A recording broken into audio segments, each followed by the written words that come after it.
नमस्कार दोस्तों।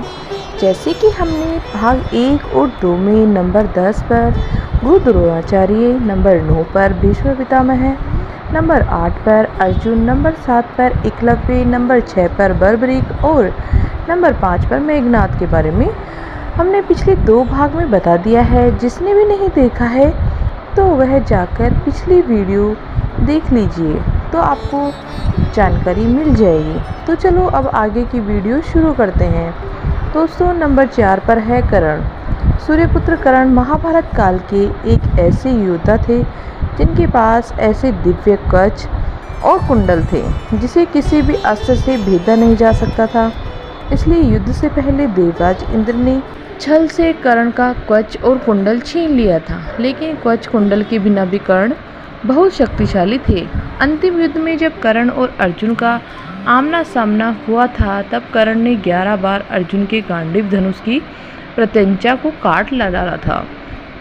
अर्जुन के ब्रह्मास्त्र को कर्ण से साधारण बाणों से ही काट डाला था। इस युद्ध के दौरान कर्ण ने अपने सबसे प्रमुख बाण से अर्जुन को लगभग मार ही डाला था।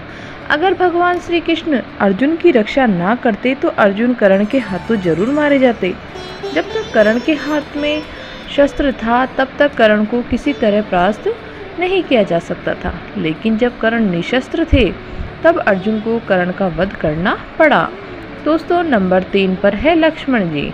शेषनाग के अवतार लक्ष्मण जी, उन्होंने अपने जीवन काल में कई असुरों को मार गिराया था।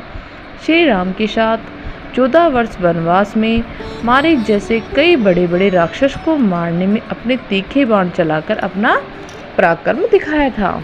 उनकी बाण रेखा में ही इतनी शक्ति थी कि रावण भी उसे पर वार नहीं कर सकता था। शास्त्रों के अनुसार वह एक सर्वश्रेष्ठ धनुर्धर थे। रावण के महाबलशाली पर पुत्र इंद्रजीत को परास्त करने और इंद्रजीत का वध करने वाले लक्ष्मण जी ही थे। रावण के शक्तिशाली पुत्र अतिकाय का वध भी लक्ष्मण जी ने ही किया था। युद्ध के दौरान एक बार लक्ष्मण जी ने रावण को भी मूर्छित कर दिया था। दोस्तों, नंबर 2 पर है भगवान श्री राम। भगवान विष्णु के अवतार मर्यादा पुरुषोत्तम महावीर श्री राम की शक्ति का कोई अंत नहीं था। स्वयंवर में जब वह शिव धनुष पर प्रत्यंचा चढ़ाने गए थे तब उनकी शक्ति से शिव धनुष टूट गया था। ऐसा कोई अस्त्र नहीं था जो श्री राम के पास नहीं था। श्री राम ने मात्र अपनी 16 वर्ष की आयु में अपने बाणों से मारीच और सुबाहु जैसे मायावी राक्षस का वध किया था। साथ ही सहस्त्र राक्षसों को भी अपने बाणों से मार गिराया था। जब समुद्र में लंका जाने के लिए श्री राम को मार्ग नहीं दिया तब उन्होंने अपने बाणों से ही समुद्र को सुखाने का विचार किया। श्री राम को धनुष पर बाण का संधान करते देख समुद्र देव भी भयभीत होकर उनके सामने प्रकट हो गए थे। श्री राम ने अपने बाणों से ही महाबलशाली कुंभकर्ण को मार गिराया था और रामायण के युद्ध में उस समय त्रिलोक विजेता लंकापति रावण के भी 10 सिर अपने बाण से काटकर उनकी छाती को भेद कर उसे भी यमलोक में भेज दिया था। दोस्तों, नंबर 1 पर है देवों के देव महादेव। संपूर्ण धर्म, योग और धनुर्विद्या जैसी विधाओं की शुरुआत भगवान शंकर से होती है और उनका अंत भी होता है। सबसे पहले भगवान शंकर ने ही कार्तिकेय को धनुष विद्या का ज्ञान दिया था। उसी के आधार पर कार्तिकेय को देवताओं का सेनापति बनाया गया था और उन्होंने भी कई असुरों को मार गिराया था। भगवान शंकर ने इस धनुष को त्रिपुरासुर को मारा था। त्रिपुरासुर अर्थात 3 महाशक्तिशाली असुर जिनको ब्रह्मा जी से अमृता का वरदान प्राप्त था।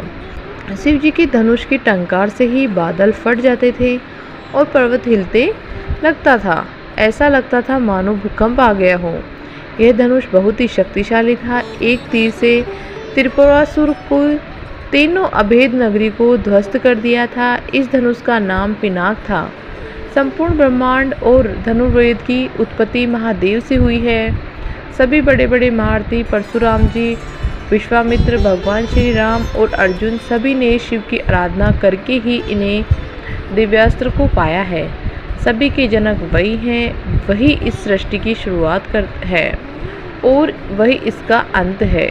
उनकी शक्ति अनंत है, वह पल भर में ही अपने एक ही बाण से प्रलय तक ला सकते हैं, किसी का भी विनाश कर सकते हैं, इसलिए वही सर्वश्रेष्ठ है, ऐसा हमारा मानना है। आपके अनुसार सर्वश्रेष्ठ धनुर्धर कौन थे, कमेंट करके ज़रूर बताना। और यदि आप लोगों को भी महादेव और प्रभु श्री राम को सच्चे दिल से मानते हैं तो इस वीडियो को लाइक और हमारे चैनल को सब्सक्राइब करना ना भूलें और साथ ही साथ सच्चे दिल से कमेंट बॉक्स में लिखें जय श्री राम, हर हर महादेव। धन्यवाद दोस्तों।